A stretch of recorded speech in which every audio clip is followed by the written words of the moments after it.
So இதுதான் உதாரணமே. இவங்களுடைய ஆதரவு வந்து தமிழ்நாட்டில் கொஞ்சம் துளி அளவு கூட பெருக்கக்கூடாதுங்கிறதுக்காக தான் நம்ம திரும்ப திரும்ப வந்து பேசுறோமே. நம்ம எல்லாத்துக்குமே வந்து பொது எதிரி வந்து பிஜேபி தான். அதாவது பிஜேபிக்கு ஒரு சப்ரான்ச் இருக்குது தமிழ்நாட்டில், நாம் தமிழர். அவங்க கூட காமராஜரையும் அம்பேத்கரையும் கம்யூனிஸ்டையுமே வந்து பேசுறாங்க. அப்போ தமிழ்நாட்டில் எது எடுபடும் வந்து தெரிஞ்சிருக்கு பாத்தீங்களா? ஆனால் அங்க அம்பேத்கரும் தேவையில்லை, பெரியாரோட ஐடியாலஜியும் தேவையில்லை, அவங்கள மாதிரி வந்து கம்யூனிசமோ ஒரு சிறந்த ஒரு சித்தாந்தம் வந்து தேவையே இல்லை.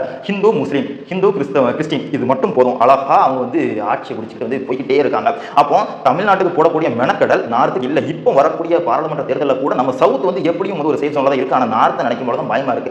அதை வச்சு தான் அவங்க வந்து ஆட்சியவே பிடிக்கிறாங்க. ஸோ நாம எப்பொழுதுமே விழிப்போட இருக்கணும். பிஜேபிக்கு நாம முழுமையா எதிர்த்து நிற்கணும். இல்லை என்றால் இங்க இருக்கக்கூடிய இஸ்லாமியர்களுக்கும் கிறிஸ்தவர்களுக்கும் ஆபத்து. அவங்களுடைய வீடு சொத்துக்கள் வந்து சூறையாடப்படும். சர்ச்சுகளும் மசூதிகளும் வந்து இடிச்சாலும் ஆச்சரியப்படுறதுக்கு இல்லை. தமிழ்நாட்டில் மட்டும்தான் இது நடக்கல, நடந்துடக்கூடாது. தமிழ்நாட்டில் மட்டும் நடக்கக்கூடாது. நம்ம சேஃபா இருக்கணும் நான் சொல்ல வரல. இந்தியா முழுமைக்கு நடக்கக்கூடாது.